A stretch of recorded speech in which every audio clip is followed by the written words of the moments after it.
Guys আজকে আমরা আমার রিয়েল আইডিতে নুব ড্রেস আপ করাবো এবং অলডে যাব ভালো ভালো গ্রুপে এবং দেখবো যে ভালো ভালো গ্রুপে নুব ড্রেস আপ নিয়ে স্টার্ট দেয় কিনা অথবা তারা কিক দিয়ে বের করে দেয় কিনা সেইটা আমরা আজকে ট্রাই করব এই ভিডিওতে। অনেক খোঁজাখুঁজির পর কোনো গ্রুপই পাইতেছি না, তো লাস্টে একটা গ্রুপ পেয়ে গেলাম। তো সেই গ্রুপে আমি ঢুকলাম, তারা দেখতেছি কোনো কথাবার্তা বলতেছে না। তো আমি এখানে এসে দাঁড়াইলাম, তো এর মধ্যে আমাকে কিক দিয়ে তারা বের করে দিলে। যাই হোক, আমরা ফার্স্টে আমরা কিক খাইলাম, কোনো সমস্যা নাই। এবার আমরা সেকেন্ডটা ট্রাই করব যে তারা আমাকে রাইখা স্টার্ট দেয় কিনা। আমরা অনেক খোঁজাখুঁজির পর আমরা সেকেন্ডটা এবার গ্রুপে ঢুকবো। তো গ্রুপের নিচে তারপর দেখতেছি গ্রুপে কোনো লোক আসতেছে না, শুধু ওই একাই আছে।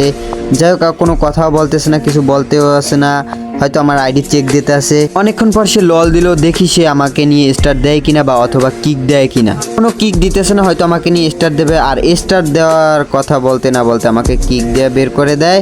যাই হোক, এবার আমরা তৃতীয়টা ট্রাই করব যে আমাকে নিয়ে স্টার্ট দেয় কিনা নুব ড্রেস আপ নিয়ে। অনেকক্ষণ খোঁজাখুঁজির পর একটা গ্রুপ পেয়ে গেলাম, তো আমরা সেই গ্রুপে ঢুকে গেলাম, দেখি আমাকে নিয়ে স্টার্ট দেয় কিনা। তাদের গ্রুপে ঢুকে দেখতেছি যে আমার চাইতেও তারা নুব।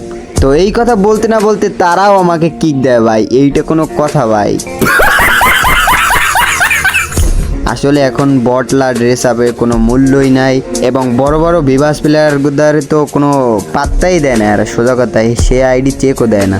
তো এইবার হলে লাস্ট ট্রাই, আমরা দেখবো যে লাস্টের এই গ্রুপে যাওয়ার পর আমাদের নিয়ে স্টার্ট দেয় কিনা অথবা আমাদের নিয়ে কিছু বলে কিনা। তো এই কথা বলতে না বলতে আমরা এই গ্রুপে চলে আসি এবং গ্রুপে আসার পর দেখি যে আমাদের নিয়ে কোনো কথাও বলে না এবং কিছু বলতেছে না। এই কথা বলতে না বলতে আমাকে কিক দিয়ে বের করে দেয়। অবশেষে আমরা ব্যর্থ হলাম আজকের এই চ্যালেঞ্জটায়। আসলে যাদের ড্রেস আপ নাই অথবা লেভেল কম, তারা তো দিনের পর দিন এরকম ভাবে কিক খেয়ে যাচ্ছে। তো যাদের ড্রেস আপ নাই অথবা লেভেল কম, তারা অবশ্যই ইউআইডি দিতে পারেন, তাদের সাথে আমি অ্যাড হয়ে তাদের সাথে আমি খেলতে চাই। অবশ্যই যারা আমার ফলোয়ার আছেন বিশেষ করে, তারাও অবশ্যই কমেন্ট করতে পারেন, তাদের নিয়েই আমি গেম প্লে করতে চাই। আপনাদের জন্যই এত দূর আসতে পারছি এবং সামনেও অনেক দূর এগিয়ে যাব ইনশাল্লাহ। তো সবাই আমার জন্য দোয়া করবেন এবং আমাকে বেশি বেশি করে একটু সাপোর্ট করবেন। সবাই ভালো থাকেন, সুস্থ থাকেন, আল্লাহ হাফেজ।